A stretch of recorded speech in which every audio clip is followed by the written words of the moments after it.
Сәлем достар, сіздермен бірге Эльмира Мажитқызы.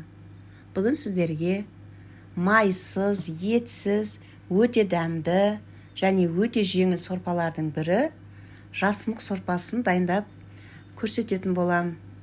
Орысша чечевичный суп.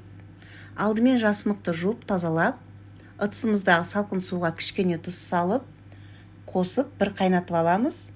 Көбігін алып тастап, енді бір қайнағаннан кейін блендердің көмегімен езіп алдым.